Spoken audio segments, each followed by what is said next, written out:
In foreign policy, the past 10 years have seen both transformation and inertia. In many countries, the leaders have changed, but an authoritarian style of leadership hasn't. New powers are emerging, but are as opaque as ever. And evolving domestic politics could lead to new relationships between the United States and its allies. NewsHour's chief foreign affairs correspondent Nick Schifrin discusses this decade of discontent with three people who have shaped U.S. foreign policy. As we close the 2010s, we look back at this year and this decade in foreign affairs and global security. We'll tackle a few main topics with an all-star cast. Michele Flournoy, Deputy Secretary of Defense under President Obama and co-founder and managing partner of WestExec Advisors, a national security advisory firm. Rebeccah Heinrichs, a former congressional security aide, now senior fellow at the Hudson Institute.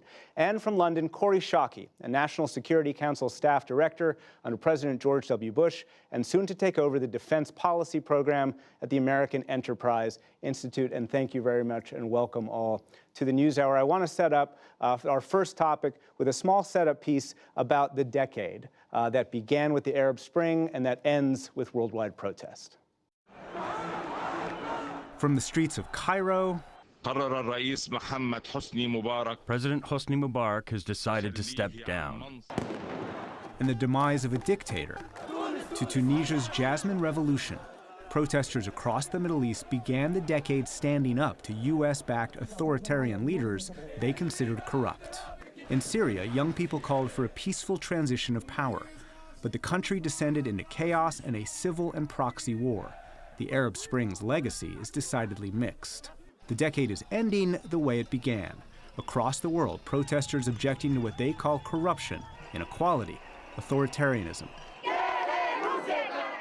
From Bolivia and Chile to Iran, Iraq, and Lebanon, popular protests are shaking established political systems, each fueled by local issues, but united in frustration and fueled by optimism that a better life is within reach in this decade of discontent. Rebeccah Heinrichs, when you think back to the Arab Spring, when you think about the protests today, do you see stability replaced with chaos? I do see stability replaced with chaos. I think rather than the optimism that we had at the beginning of the Arab Spring, it's been replaced with, I think, realism and perhaps mixed with pessimism that democracy can win the day simply by supporting the small groups of people who would rightly wish to overthrow an authoritarian, even if that authoritarian was more stable. So now we had stable authoritarian, now replaced with chaos. Kori, that idea that the stability that authoritarianism perhaps kept has been lost a little bit. When you see U.S. policy going forward, do you believe that it should be more based on principle than it has been? Absolutely, it should be more based on principle. What people are protesting against in these societies is terrible governance. They want the rule of law, they want predictability, they want representative governance. And the United States should always be on the side of people demanding human dignity and individual rights. Michele Flournoy, is that realistic, that the U.S. can always be on that side? Well, I do think we have to stand for democracy and freedom, better rights for people. I mean, that is who we are. That's our history. Those are our values. But the challenge is how to do that effectively. I think the best programs are the ones that work long-term, to invest in the foundations of civil society, and sort of grow better governance over time. Rebeccah Heinrichs, is that realistic? Long-term investment? Is the political appetite in the U.S. for long-term investment in these countries? I think long-term is the only way it will work. I do not think that we have the political appetite right now in the United States, especially after we see what's happening in Afghanistan, that our efforts there to create a democracy have not been met with fruit there that we wish after 18 years. And so I think that this desire, which I think is good for the United States, that we want to see other countries share the freedoms that we have, that it almost cheapens democracy to think that we can simply by helping or assisting in toppling these authoritarian governments, that democracy will simply rise and remain stable. That simply has not been proven out in reality. Kori, is that how you see it? And think about, for example, Saudi Arabia, an example where U.S. policy has been controversial, especially because of human rights violations. So I see it slightly different than Rebeccah and Michele in that I think the United States very often takes too much responsibility for other people's outcomes.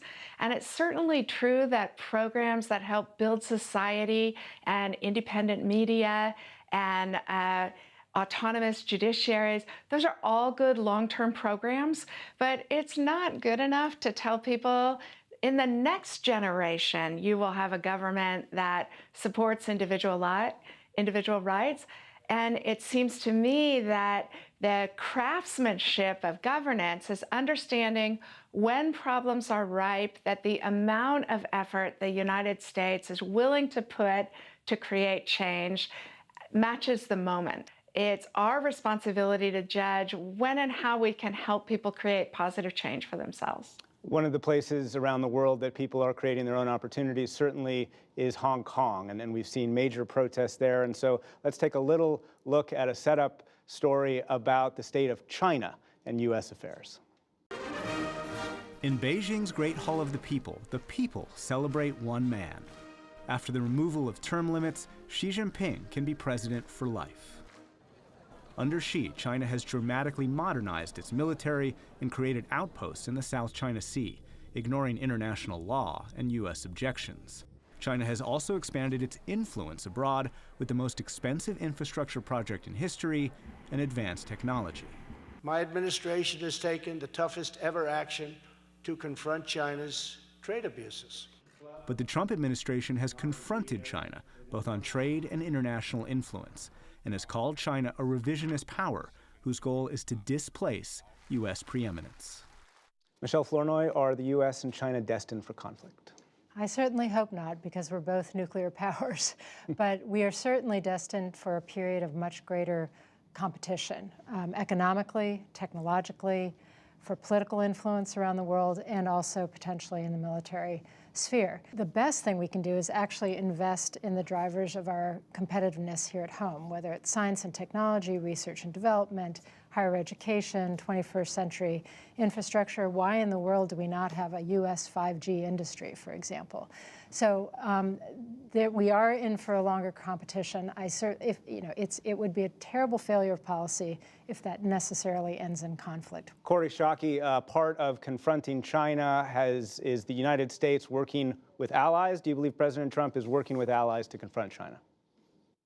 No, I don't. In fact, I think he's squandering what is America's greatest strategic advantage in a competition with China, which is that we're historically pretty good at playing team sports. And China, because of its repression at home, its intimidation abroad, its refusal to play by the existing rules of the international order that have served the United States, other countries, including China, extraordinarily well, China's having a hard time getting anybody to support their view beyond Russia. And President Trump, because he seems unable to prioritize which arguments he wants to have, he's arguing with everybody all at once instead of making a common front with other countries who are nervous about China's behavior and who want American cooperation. Rebeccah Heinrichs, has President Trump squandered an opportunity, as we just heard? I actually see it quite differently. I think this is where President Trump has the greatest strength in his administration, is that I really believe that if it wasn't for this particular administration, the United States would not be talking about great power competition with China in the way that we are, in the robust way that we are. You see themes all the way from the senior administration officials talking about how China is not good at reciprocity. It's opaque. You can't count on them. You've got businesses now taking a second guess, taking a second look at maybe they don't want to invest so thoroughly in China.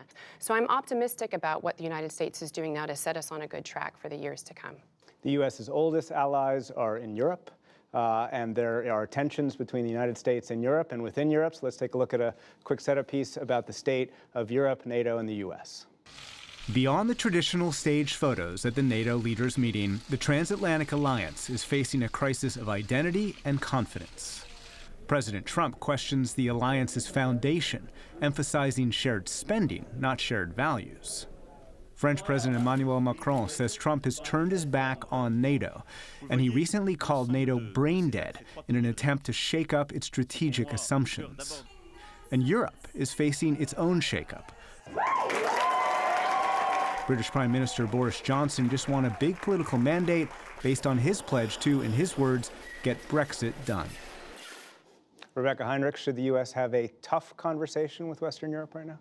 I think that's exactly what we're in the middle of. I think, all of the things that make so many people, I think, rightfully uncomfortable about President Trump, about his abrasive approach and the way he talks to people, many of these things that President Trump has brought up and raised are true, in fact. And as a result, we do see NATO spending more on defense, committing more on collective security. And then some of these other problems that he's raised, although they're not fixed, it's good that we're now addressing these head on. Kori, Schake, NATO in a better place after President Trump's term or terms are done? No, I don't think so. NATO has underlying problems that the president has splashed a whole lot of attention to. But I think the question for the administration is whether the president's engagement with Europeans is going to solve those problems. And it doesn't look to me like it is. It doesn't look to me like it's producing greater European commitment. It does look to me like it is scaring Europeans and encouraging our adversaries to question the Article 5 guarantee that NATO allies make to each other, which is that an attack on one is an attack on all.